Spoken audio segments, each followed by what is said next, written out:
अगर सिर्फ जाति के आधार पर वोट होता तो जो एनडीए चुनाव लड़ी थी 2010 में वही एनडीए चुनाव लड़ी 2019। नीतीश कुमार के राजनीतिक जीवन का ये अंतिम दौर चल रहा है, राजनीतिक कार्य का ये अंतिम दौर चल रहा है।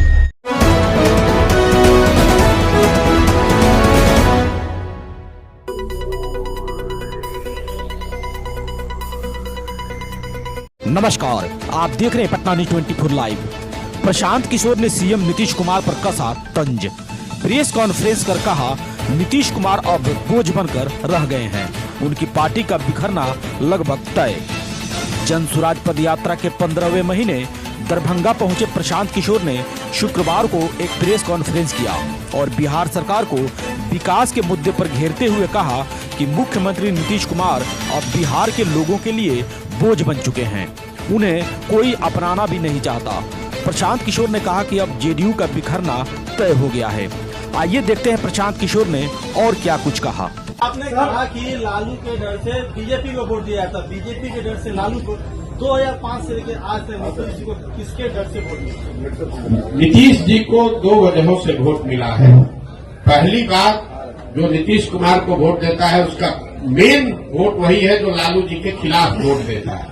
और दूसरा, 2005 से 2010-12 तक उनकी जो सरकार यहाँ चली उसमें कुछ काम होता, सुधार होता लोगों को दिखा, तो वो सुधारवादी लोग भी उनको वोट दिया उन लोगों ने। लेकिन 2014 के बाद से नीतीश जी के राज में सुशासन का वो चीज देखने को नहीं मिला। इसीलिए आप देख रहे हैं कि किसी 2010 में 206 सीट जीतने वाले नीतीश कुमार एनडीए 2020 में जब चुनाव हुआ तो उनको 125 सीट भी जीतने में मुश्किल आई। तो सिर्फ जाति के आधार पर वोट नहीं है। अगर सिर्फ जाति के आधार पर वोट होता तो जो एनडीए चुनाव लड़ी थी 2010 में वही एनडीए चुनाव लड़ी 2020 में, तो फिर उनका 206 से घट के 120 कैसे हो गया?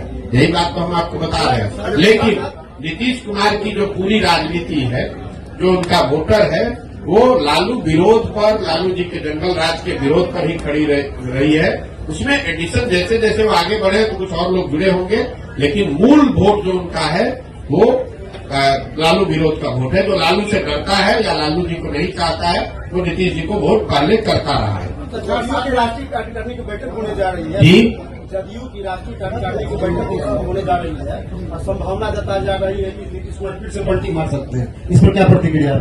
देखिए, नीतीश कुमार के राजनीतिक जीवन का ये अंतिम दौर चल रहा है, राजनीतिक कार्य का ये अंतिम दौर चल रहा है। नीतीश कुमार को खुद नहीं मालूम है कि वो कहाँ हैं और कहाँ रहेंगे।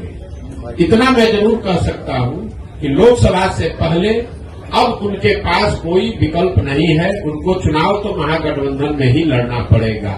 इसलिए नहीं कि वो पलटी मारना नहीं चाहते हैं, इसलिए कि अगर पलटी मारेंगे भी तो कोई लेने वाला भी तो होना चाहिए। अब आज के तारीख में उनको कोई लेने वाला भी नहीं बचा है। नीतीश कुमार राजनेता के तौर पर और जदयू दल के तौर पर अब बहुत बड़ा बोझ हो गया है। जो उसको उठाने का कोशिश करेगा वो भी उस बोझ के तहत नीचे दब के मर जाएगा। जहां तक आपने कहा राष्ट्रीय कार्यकारिणी की बात, तो नीतीश कुमार का अपना तरीका है, वो ताश के पत्तों के तरह नेताओं को अपने पार्टी में ऊपर नीचे करते रहते हैं। और यही वजह है कि 18 साल से मुख्यमंत्री रहने के बावजूद उन्होंने अपनी पार्टी में कभी कोई एस्टेब्लिश्ड ऑर्गेनाइजेशन या कोई सेकेंड लाइन लीडरशिप बनाया ही नहीं। किसी को लाते हैं, उससे काम निकाला। मान लीजिए 14 में हम पर उन्होंने दाव लगाया, हमको लेकर आए, घोषणा कर दिया कि यही हमारे उत्तराधिकारी हैं, यही आगे रहेंगे। 14 में चुनाव जीत गए, उसके बाद सोचते अच्छा प्रशांत किशोर कहीं बड़ा ना हो जाए तो इसको हटा के दूसरे को बढ़ाओ। इस चीज का मलाल है सर? बिल्कुल मलाल नहीं है। आप हमको नहीं जानते। हम जीवन में वो लोग नहीं हैं जो किसी निर्णय पर मलाल करें।